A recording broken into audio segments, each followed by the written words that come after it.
Hello students, welcome to brilliant study classes. इस class में आज हम पढ़ने वाले हैं क्षेत्रमिति के बारे में, यानी कि मेंसुरेशन के बारे में आज हम पढ़ने वाले हैं। इस वीडियो में हम मेंसुरेशन को पूरा कंप्लीट पढ़ने वाले हैं, यानी कि जो भी 2 डायमेंशनल फिगर होते हैं या 3 डायमेंशनल फिगर होते हैं, सारे फिगर्स हम पढ़ेंगे और उस पर जितने भी फॉर्मूले बनते हैं उनको पढ़ेंगे और उस पर बेस्ड हम न्यूमेरिकल यानी कि क्वेश्चन भी करने वाले हैं। तो इस वीडियो को देखने के बाद आपको इस पर कोई डाउट नहीं बचने वाला है, तो वीडियो को पूरा देखना है। तो सबसे पहले हम समझ लेते हैं कि जो क्षेत्रमिति है, मेंसुरेशन क्या होता है। तो क्षेत्रमिति 2 डायमेंशनल फिगर और 3 डायमेंशनल फिगर की स्टडी है। इस स्टडी में हम पढ़ते हैं वॉल्यूम, पैरामीटर एंड एरिया, यानी कि आयतन, परिमाप और क्षेत्रफल।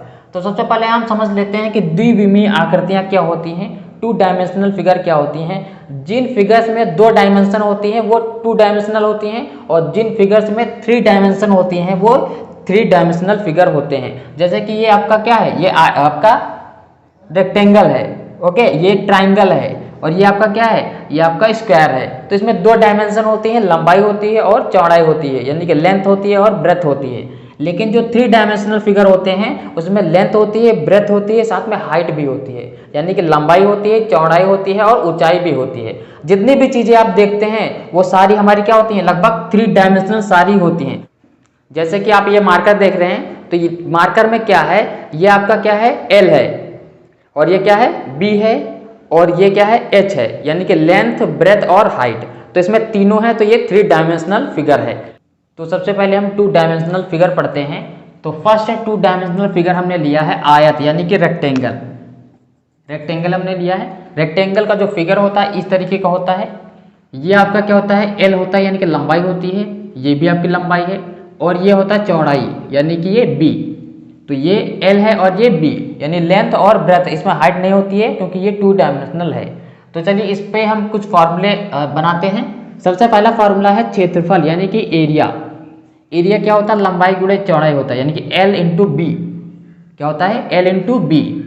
और पेरीमीटर यानी कि परिमाप होता है, आयत का परिमाप क्या होता है, रेक्टेंगल का 2 लंबाई प्लस चौड़ाई।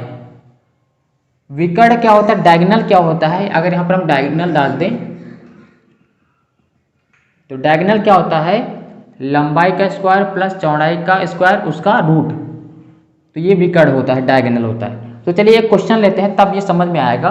क्वेश्चन क्या है, एक आयताकार किताब, आयताकार किताब यानी कि आयत, यानी कि रेक्टेंगल की लंबाई 10 सेंटीमीटर है। लंबाई 10 सेंटीमीटर है, तो सबसे पहले हम लिखेंगे लंबाई कितना दिया है, 10 सेंटीमीटर, व चौड़ाई 5 सेंटीमीटर है। चौड़ाई कितना है, 5 सेंटीमीटर, ओके। तो इसका क्षेत्रफल, परिमाप व विकर्ण निकालिए, यानी कि तीनों इसमें क्वेश्चन पूछा है कि क्षेत्रफल भी निकालना है, परिमाप भी निकालना है और विकर्ण भी निकालना है। तो सबसे पहले हम क्या निकालेंगे, क्षेत्रफल निकालेंगे। तो क्षेत्रफल निकालते हैं, यानी कि एरिया बराबर, ए लिख रहा हूँ, ए फॉर एरिया, यानी कि क्षेत्रफल। तो क्षेत्रफल क्या होता है, लंबाई गुणे चौड़ाई। क्या होता है, लंबाई गुणे चौड़ाई। तो इसमें पुट करते हैं, लंबाई कितना है, 10 है, चौड़ाई 5 है, तो 10 गुणे 5 कितना हो जाएगा, 50 सेंटीमीटर। यानी कि इस जो किताब का जो क्षेत्रफल होगा वो होगा 50 सेंटीमीटर। अब हम क्या करते हैं, इसका निकालते हैं परिमाप। तो परिमाप का फॉर्मूला क्या होता है, ये देखिए, परिमाप बराबर क्या होता है, 2 लंबाई प्लस चौड़ाई। मैं यहीं पर सॉल्व कर देता हूँ, 2 लंबाई प्लस चौड़ाई, तो 2 इंटू लंबाई कितना दिया है, 10 दिया है, और चौड़ाई 5 दिया है, तो 10 प्लस 5 कितना हो जाएगा, 15 हो जाएगा। 2 गुणे ये कितना हो जाएगा, 15 हो जाएगा, और 15 दूना 30 सेंटीमीटर। यानी कि इस किताब का जो परिमाप होने वाला है वो 30 सेंटीमीटर होने वाला है। ये परिमाप कैसे निकलता है, जो भी साइड दी होती हैं सभी साइड का इक्वल होता है। ये फार्मूला कैसे बना है, लंबाई कितनी है, 2 है, तो यहाँ पे देखो 2 लंबाई, चौड़ाई भी 2 है तो 2 चौड़ाई। तो परिमाप में क्या है, ऑल साइड लेता है, तो ये निकल गया। लास्ट क्या है, विकर्ण निकालिए। तो विकर्ण का फॉर्मूला क्या है, ये यहाँ पर लिखा है। तो विकर्ण निकालते हैं, विकर्ण बराबर अंडर रूट लंबाई का स्क्वायर प्लस चौड़ाई का स्क्वायर। लंबाई कितना दिया, 10 है, चौड़ाई आपका 5 है। अब इसको मिटा देते हैं, ये हो जाएगा 10 दाम में 100, 50 25, ठीक है, ये हो जाएगा हमारा 125। अब 125 के हम फैक्टर निकालेंगे तो 5 इंटू 5 इंटू 5 आएगा, उसमें से जोड़ा में से एक बाहर आ जाएगा और अंदर बचेगा √5। तो जो विकर्ण आने वाला है वो आने वाला है 5√5 सेंटीमीटर। तो यहाँ पर हमने रेक्टेंगल को डिटेल से समझा है, सारे फॉर्मूले किए, उस पर बेस्ड एक न्यूमेरिकल भी किया है। तो चलिए अब नेक्स्ट हम फिगर लेते हैं। नेक्स्ट फिगर है वर्ग यानी कि स्क्वायर। स्क्वायर में आप यहाँ पर देख सकते हैं, ये इसका डायग्राम है, फिगर है। तो स्क्वायर में क्या होता है, ऑल साइड इक्वल होती हैं, यानी कि जो सभी भुजाएं होती हैं वे आपस में बराबर होती हैं। और आयर में क्या होता है, जो आमने सामने की भुजाएं वो बराबर होती हैं। इसमें क्या होता है, ऑल साइड इक्वल होता है। तो इसका जो एरिया होता है तो क्या होता है, भुजा स्क्वायर होता है, यानी कि जो साइड दे दी उसका स्क्वायर कर दो आ जाएगा। परिमाप यानी कि पेरीमीटर होता है 4 गुणे भुजा, क्योंकि 4 भुजा बराबर होती हैं तो 4 साइड है तो 4 गुणे भुजा होता है। विकर्ण होता है √2 गुणे भुजा। तो चलिए क्वेश्चन करते हैं, तब समझ में आएगा। क्वेश्चन क्या है, यदि एक वर्गाकार टेबल की भुजा 5 सेंटीमीटर है तो उस टेबल का क्षेत्रफल, परिमाप और विकर्ण निकालिए। वर्गाकार यानी कि वर्ग ही है, तो सबसे पहले क्या निकालना है, क्षेत्रफल। तो यहीं पर हम कर देते हैं, फॉर्मूला यहाँ पर लगा हुआ है। तो क्या होगा, भुजा स्क्वायर, भुजा कितना दिया है 5 सेंटीमीटर, तो 5 का स्क्वायर कितना हो जाएगा 25 सेंटीमीटर, यानी कि इस टेबल की का क्षेत्रफल कितना होगा 25 सेंटीमीटर होगा। परिमाप निकालते हैं, परिमाप होता है 4 गुणे भुजा, भुजा कितना दिया 5, 4 5 से 20 सेंटीमीटर, यानी कि इस टेबल का परिमाप होगा 20 सेंटीमीटर। विकर्ण निकालते हैं, विकर्ण भी पूछा है, तो विकर्ण का फॉर्मूला क्या है, √2 गुणे भुजा, √2 गुणे भुजा कितना 5, तो 5√2 सेंटीमीटर। तो ये बिल्कुल आसानी से हो गया है। अब हम नेक्स्ट फिगर पढ़ते हैं। तो थर्ड फिगर है ट्राइंगल यानी कि त्रिभुज, यानी कि ऐसी आकृति जिसमें 3 भुजा होती हैं, ठीक है, वो हमारा त्रिभुज है। तो जैसे कि ABC, तो यहाँ पर त्रिभुज हो गया, ठीक है।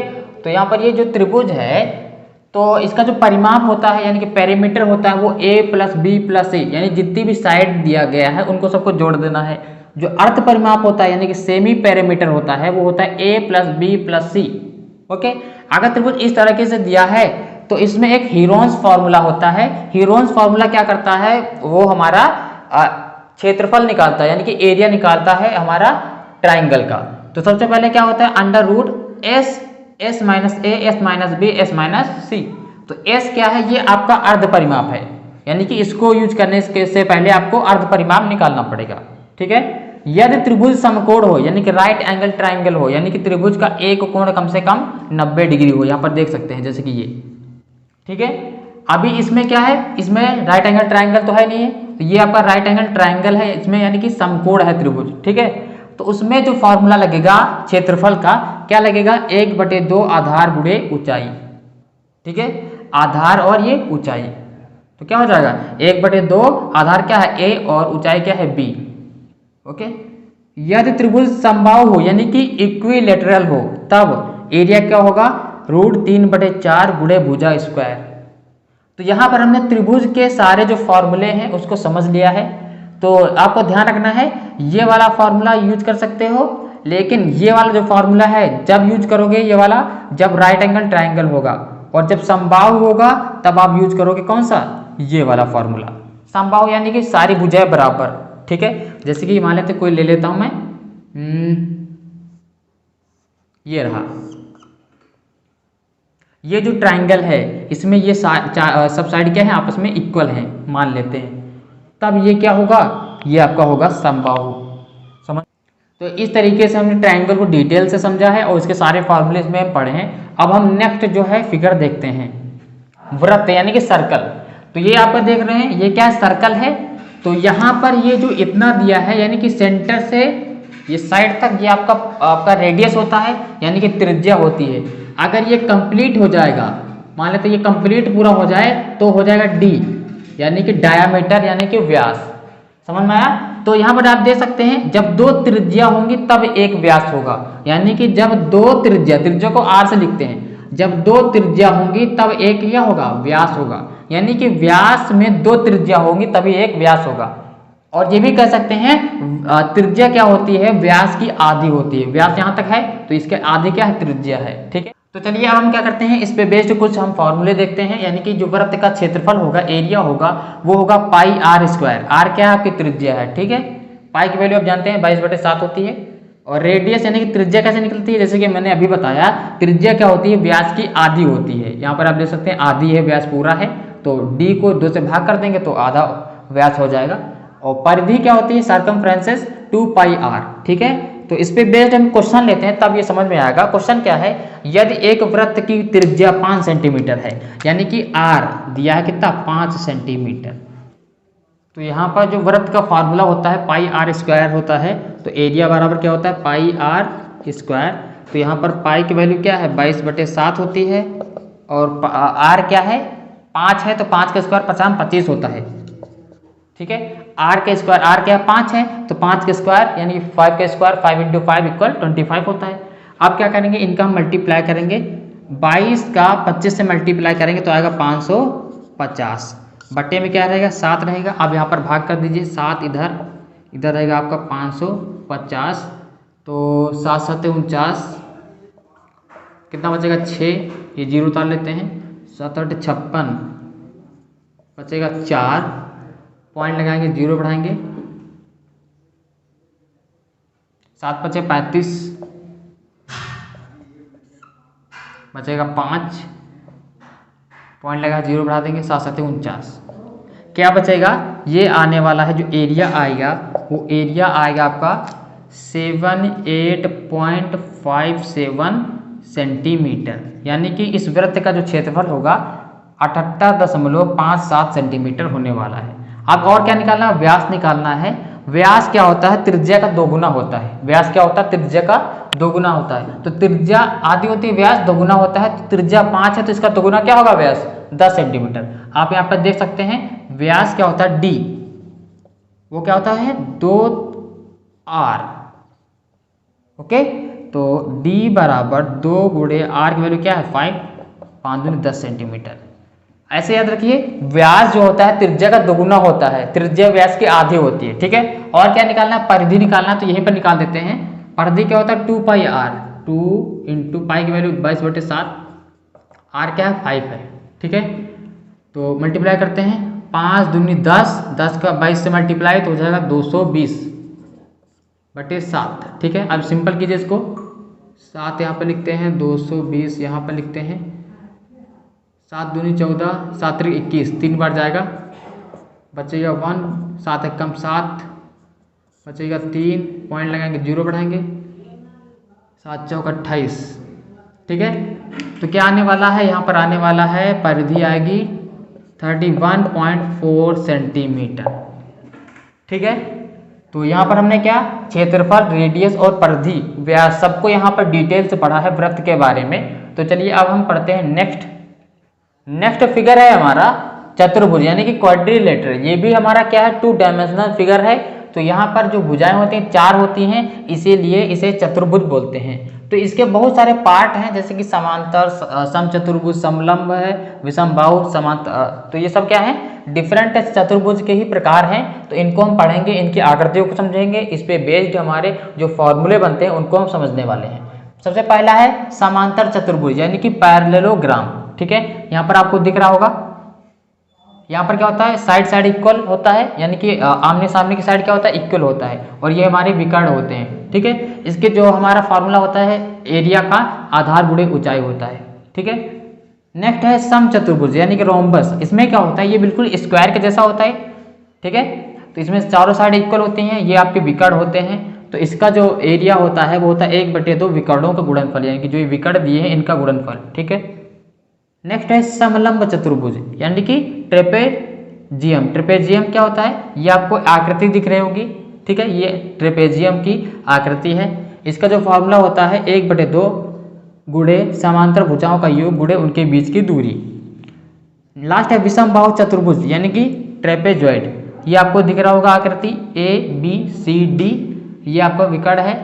ठीक है, ये P है, Q है। ठीक है, तो यहाँ पर क्या होता है, इसका जो एरिया होता है वो होता है 1/2 गुणे DP + BQ का होल इंटू AC। ठीक है, तो यहाँ पर ये एरिया का फॉर्मूला है। तो ये चतुर्भुज के बारे में जितने भी चतुर्भुज होते हैं यहाँ पर हमने लिखा है, उसके सारे फॉर्मूले और उसकी जो डायग्राम यहाँ पर हमने शो किया है। तो चलिए अब हम पढ़ते हैं 3 डायमेंशन फिगर के बारे में। तो चलिए अब हम पढ़ते हैं 3 डायमेंशनल फिगर्स। तो सबसे पहला 3 डायमेंशन फिगर है आपका क्यूबॉइड। क्यूबॉइड ये आपका एक क्यूब होता है, एक क्यूबॉइड होता है। तो ये रेक्टेंगल की तरह होता है और ये स्क्वायर की तरह थोड़ा दिखता है। ये आपको दिख रहा होगा रेक्टेंगल जैसा, ये थोड़ा स्क्वायर जैसा होता है। तो सबसे पहले हम घनाभ पढ़ते हैं, यानी कि क्यूबॉइड पढ़ते हैं। यदि घनाभ की लंबाई l है, चौड़ाई b है तथा ऊंचाई h है, तो आयतन क्या होगा घनाभ का 2l into b plus b into h plus h into l. विकर्ण होगा √l square plus b square plus h square. अब हम पढ़ते हैं घन यानी कि क्यूबॉइड के बारे में। ये आपको दिख रहा होगा। तो यदि घन की भुजा a है, तो क्योंकि ये स्क्वायर है इसीलिए इसमें क्या भुजा सेम ही रहती है, तो भुजा a हो तब आयतन क्या होगा a क्यूब, क्योंकि इसमें 3 साइड होती हैं, ठीक है। और संपूर्ण पृष्ठ का क्षेत्रफल क्या होगा 6a स्क्वायर होगा, और जो विकर्ण होगा √3 इंटू a होगा। तो यहाँ पर क्या होता है, यहाँ पर ये 3 साइड होती हैं इसीलिए 3 डायमेंशन फिगर है, ठीक है। यानी कि लंबाई होती है, चौड़ाई होती है, ऊंचाई होती है, ठीक है। यहाँ पर क्यूबॉइड हो गया है, इसको हम सही कर लेते हैं। ये आपका क्या रहेगा क्यूब रहेगा, ठीक है। तो यहाँ पर हमने क्यूबॉइड और क्यूब के बारे में पढ़ लिया है। अब हम पढ़ते हैं बेलन के बारे में और शंकु के बारे में, साथ में स्फीयर के बारे में पढ़ते हैं। नेक्स्ट आकृति है हमारी बेलन यानी कि सिलेंडर। तो बेलन इस तरीके का होता है, इसमें आपका क्या होता है रेक्टेंगल होता है, साथ में सर्कल भी होता है। तो उस तरीके से ये बनता है, आपका बेलन बनता है। तो यदि बेलन की त्रिज्या r हो, यानी कि त्रिज्या रेडियस r हो तथा लंबाई h हो, तब एरिया क्या होगा 2πRh होगा बेलन का। संपूर्ण पृष्ठ होगा बेलन का 2πRh प्लस 2πr स्क्वायर, ठीक है। तो ये बेलन के बारे में है। नेक्स्ट है कोन यानी कि शंकु, इस तरीके का, ठीक है। यदि शंकु की ऊंचाई h हो, आधार की त्रिज्या r हो तथा तिर्यक ऊंचाई l हो, यानी कि ये हमारी ऊंचाई क्या है h है, आधार की त्रिज्या रेडियस है r है, और ये तिर्यक ऊंचाई l है, तब संपूर्ण पृष्ठ का क्षेत्रफल क्या होगा πRl प्लस πr स्क्वायर। शंकु का है ये, ठीक है। वक्र पृष्ठ का क्षेत्रफल होगा शंकु का πRl। l क्या तिर्यक ऊंचाई है, और तिर्यक ऊंचाई क्या होती है √r square plus h square. और जो वॉल्यूम होगा यानी कि आयतन होगा शंकु का 1/3 πr स्क्वायर h। अगली आकृति है गोला यानी कि स्फीयर। ये बिल्कुल सर्कल जैसे आपको दिख रहा होगा, लेकिन ये सर्कल नहीं है, ये है स्फीयर, क्योंकि ये 3 डायमेंशनल होता है।